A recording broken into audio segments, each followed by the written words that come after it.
All right.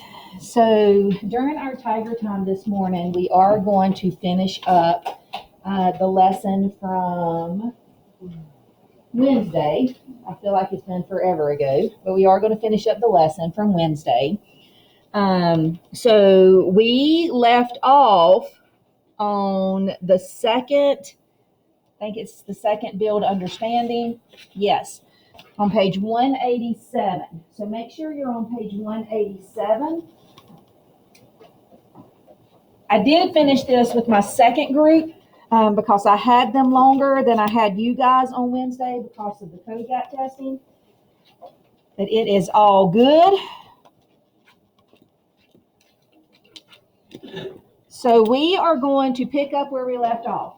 Now, what I want to remind you guys of is that don't make this hard. This is actually easy stuff, okay? So working with fractions, okay? Now, sometimes fractions can be intimidating. They scare me a little bit too, I'm going to be honest.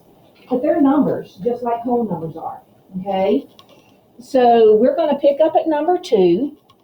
And number 2 says, Rashad bakes 4 equal-sized granola bars. He serves 2/3 of the bars to his friends. And it wants us to draw a visual model, okay? But we want to set it up first, okay? So looking at the situation, what are our quantities that we're going to be working with? 4 equal-sized granola bars. And what else? 2/3 of the bars. Okay? So 4 equal-sized granola bars, and you see it in the picture. And Rashad is going to serve 2/3 of the bars to his friends. Okay? So he is really going to serve 2/3 of the 4 equal-sized granola bars. You agree? Awesome. So remember that that is also the same thing as saying 2/3 times 4 wholes. Okay? Now, I want us to draw a visual model. So what am I going to draw first? Abigail? Say it again.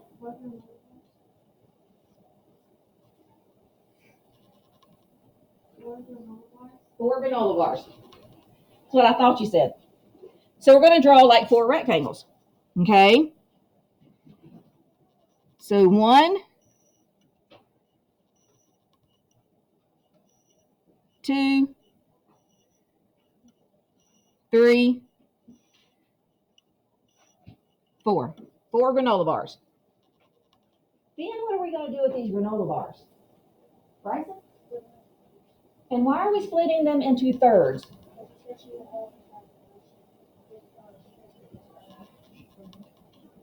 Because that's my fractional part. Okay? My denominator tells me how many parts I'm going to split them into. So I'm going to split them into thirds.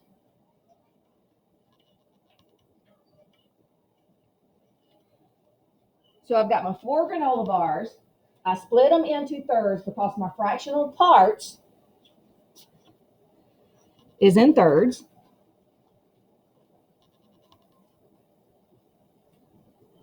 Then what? Skylar?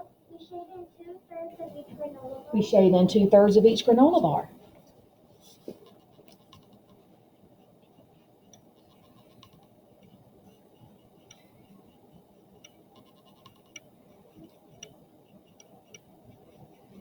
So the next question would be, how many did we shade in? 8. Okay, 8 pieces. So that would be 8 over 3. Okay? So remember we took some notes in our notebook about fractions, and when we multiply a fraction by a whole number, we put the whole number over 1 to make it a fraction. So if I do that, and I multiply top to top, what do I get? 8. If I multiply bottom to bottom, what do I get? So I got 8/3, right? Is that the same thing that I got in my orange numbers? Yes. Okay? Now, when we have our top number, our numerator, that is larger than our denominator, which is our bottom number, we need to simplify, okay? Because that means that there are some whole threes that are in there, okay? So then I have to think about 3. And what times 3 is going to get me closest to 8? What times 3 is going to get me closest to 8? 2. And what is 3 times 2? 6. And how far is 6 away from 8? So how much of the granola bars does Rashad serve to his friends? 2 whole granola bars and then 2/3 of another. Okay? Now, we've done all the drawing. We've done all the work. So now let's look at our questions. Part A.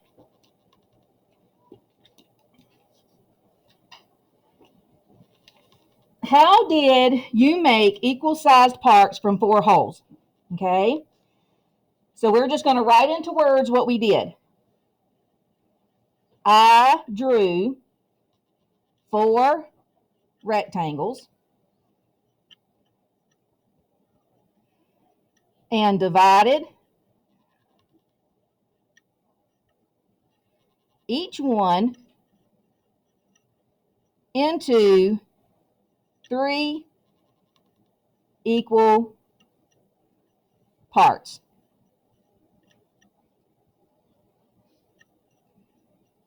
Each part represents 1/3 of a, and I'm going to put GB for granola bar.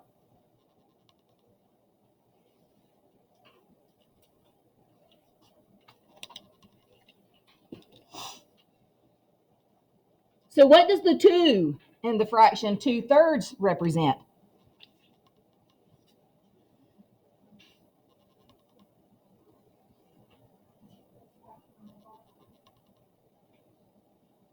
Say it again.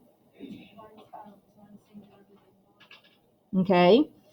So the 2 represents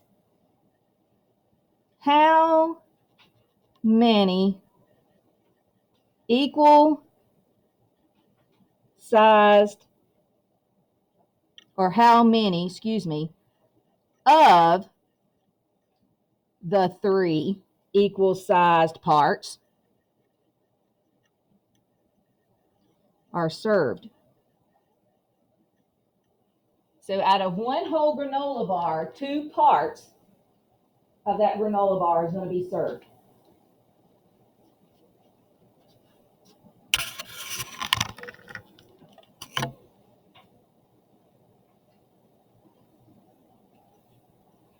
How many 1/3 size pieces does he serve?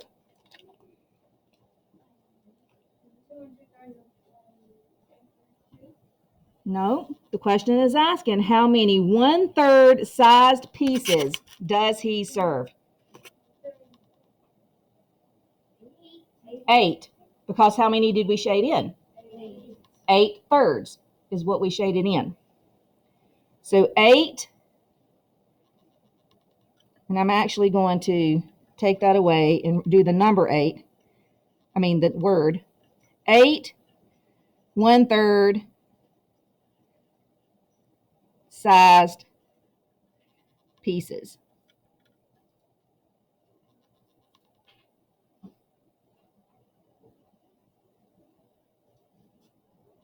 So how many granola bars does he serve?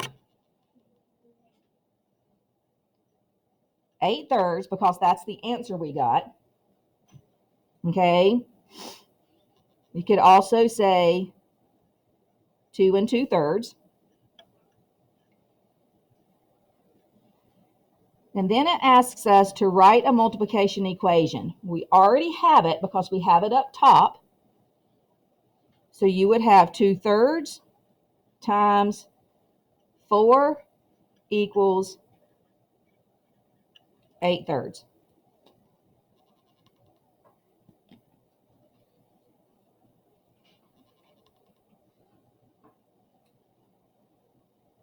Are we good? Do we have any questions? We got one more we're going to look at. That's on page 188. This time we're going to look at, oh, you know what? I'm going to explain this one. This one confused my second class.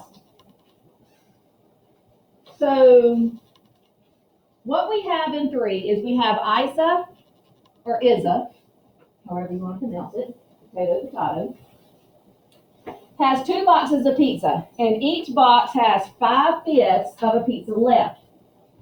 Jack says that the story context can be modeled with the equation 5/8 times 2 equals 1 1/4. If you were to work that out, he is correct. Okay? But part A says, explain why his equation does not model the story context. Okay? And the reason why it doesn't model the story context is because Isa doesn't ask you how much pizza is left. Okay? There's not even a question there for you to even answer. Okay? So for part B, that's what it's asking you to do. It's asking you to rewrite the story context so that it makes sense with what Isa is saying. Okay?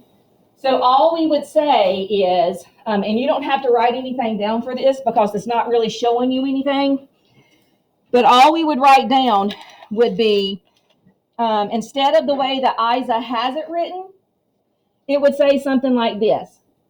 Isa has 2 boxes of pizza, and that's what it initially says. She and her friends eat 5/8 of the pizza.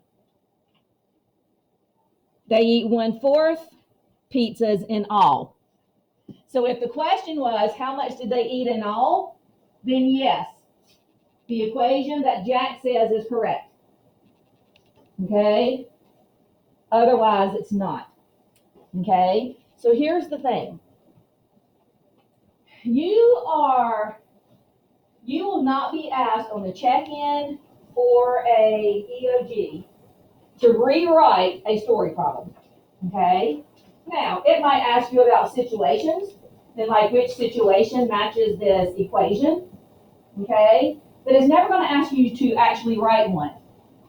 Which is the reason why, if you look at your questions that you have on page 189,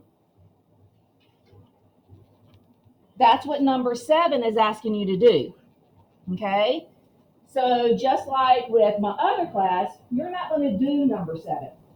Okay? So you can mark it out because you're not going to do number 7. What you are going to do is you are going to work on the problems that I'm going to show you.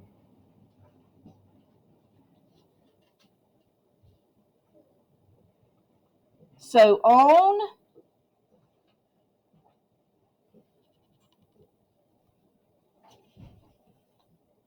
our Tiger Time page, when it loads, it's going to have you to do the 2 check-in questions or check understanding questions. And of course, you want to come and get those checked. Okay? But then on your own, you're going to do 3, 4, 5, 9, 10, 11, and 12. Okay? If you get finished with it, great. If you don't get finished with it, it's okay. Okay? Because I don't take a grade on these unless I tell you I'm taking a grade on them. Okay? I'll look at them to see what do I still need to help you with. Okay? So at the end of Tiger Time, you're still going to turn these in whether you're finished with them or not. Okay? Because I just want to check and see how you're doing. Okay, we're good? All right, so I'm going to let you guys work, and if you happen to get done, there is a journal assignment that you can work on.